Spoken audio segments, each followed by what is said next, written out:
always wins. What is up, guys? Give me the video game scientist from BG Bootcamp here, and I've got a new video.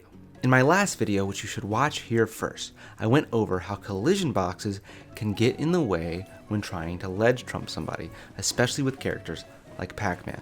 You should really watch the video first because I go over it in way more detail, but that's the basic gist of it. While editing that last video, I actually came up with some solutions to deal with these collision boxes and kind of ignore them when going for a ledge trump. When you run off the ledge in Ultimate, you go into what I like to call the run fall animation.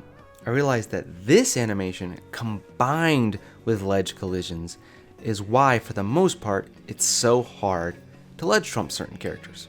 So I went on a quest to figure out how to stop that animation from happening, and this is what I came up with. 1, if you walk off a ledge, you go through your walk fall animation. Unlike the run fall animation, you don't fly off as quickly, so the collision boxes don't get in the way as much. 2, if you run towards the ledge, release the control stick to go into your skid animation, and then press the control stick back towards the ledge, you'll go into your regular falling animation.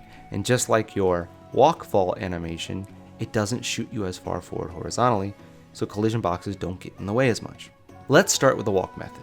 The main issue with the walk method is that when you walk to the ledge, you go into your teeter animation, and your teeter animation actually pushes you away from the ledge a little bit. So if you go from your teeter to then walk off the ledge to go for a trump, it takes a little while to get there, and it changes depending on each character's teeter animation and walk speed. The solution I came up with is to roll towards the ledge so your back is towards the ledge and you don't go into your teeter animation, and then do a pivot, walk off, fast fall, trump.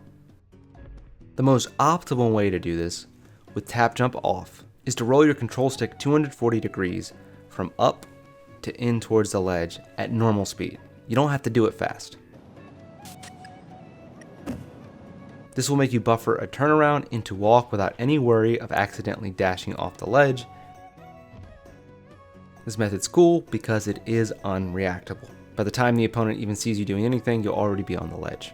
The issue with this is setting it up takes a while, and your opponent will see that you're setting it up. You can mix them up and make them think you're going for it, and have them buffer a ledge option and then punish that with a ledge trap, but still, they see you're doing it. Your opponent can also hold down and hit you with their up B and still grab the ledge if they see you going for this. But you can kind of mix them up still, like we said before, because you could stand next to the ledge like that and make them hold down and just dash away and punish them really hard, or dash away and make them buffer a ledge option. So it's still useful, it's just not optimal. The next method is the 2-frame method. If you go to the ledge and do a 2-frame like Palutena's down tilt, and then hold forward during the animation, if it hits, you can react and do whatever you want, and if it whiffs, you have the option of just walking off, doing a 180 towards the ledge, and trumping them. If you keep getting this, they will eventually start buffering ledge options, and then after the whiffed down tilt, you can just ledge trap them. It's really strong. I see Nairo do it all the time with Palu, and for certain characters it's really good. The thing is, like all these other methods I just said, the ledge grab animation of certain characters can push you back and mess with your timing, so you will have to adjust for that.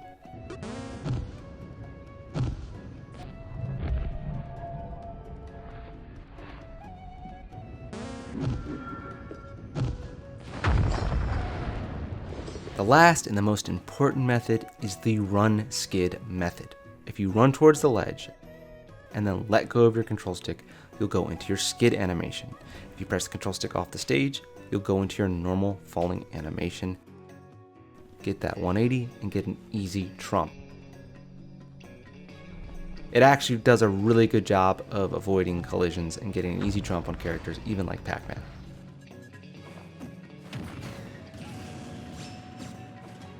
The great thing about this is it's borderline unreactable for a lot of characters if you do it perfectly. And because you're so far from the ledge when you start it, it's very easy for your opponent to not realize that you're going for it. They might think you're just setting up a normal ledge trap.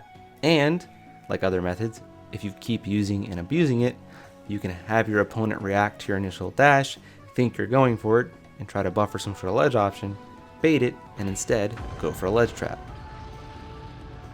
I need to explain how dashes and run transitions work for you to fully understand how this works so you can do it optimally. If you dash in a direction and hold the control stick down, your character will transition into their run animation.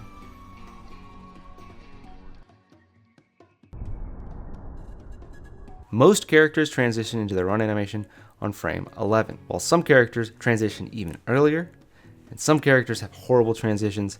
This will be really hard for you to do with them. You can cancel your run animation into your skid animation on the second frame by just letting go of the control stick.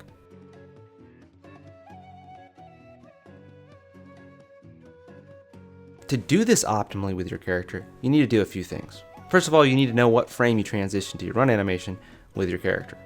Next, you need to see how far away from the ledge you have to be to get to that frame before falling off. Because remember, if you run off before getting to that frame, you'll go into your run fall animation and it'll be really hard to trump them. If you let go of the control stick too early, you'll just do your dash animation and you won't run off. So finding that distance where you can start your dash and have a few frames of leeway to go into the skid animation is the best thing to do. Once you get into your skid animation, it's actually the easiest part. You just wrap the control stick around. You want to do the half circle part as fast as possible. And once you start doing this more and more, it's actually really easy. Now, this is borderline unreactable like we talked about before, and honestly, in most situations, your opponent will be able to react to your initial dash if they assume you're gonna go for a trump option. But because you're in a position so far from the stage, it's kind of hard for them to even know that you're gonna go for this, because like I said before, it looks like you're setting up for a ledge trap. And if you keep getting your opponent with this option, they're going to start buffering ledge options. So instead, you can just dash at them to bait them, and then go for whatever you want to set up a ledge trap to cover as many options as possible. Trumping to stop people from ledge stalling was a very common tactic in Smash 4. But like we talked about in my last video, it seems that a lot of players have given up on trumping because sometimes it just doesn't work and they'd rather just go for the ledge trap. But now that it's much easier with this run skid method that I've just shown, I really hope to see this a lot more in tournament play as the meta develops. That's the video. If you liked it, consider giving it a like. If you really liked it, consider subscribing. And if you really liked it, consider turning on those notifications. I'm busy, I got stuff to do, so it's back to the lab with me. See you guys next time. Uh-oh, back to the lab again. Oh no, back to the lab again. We messed up. Back to the lab again. Not again. Back to the lab again. Uh-oh, back to the lab.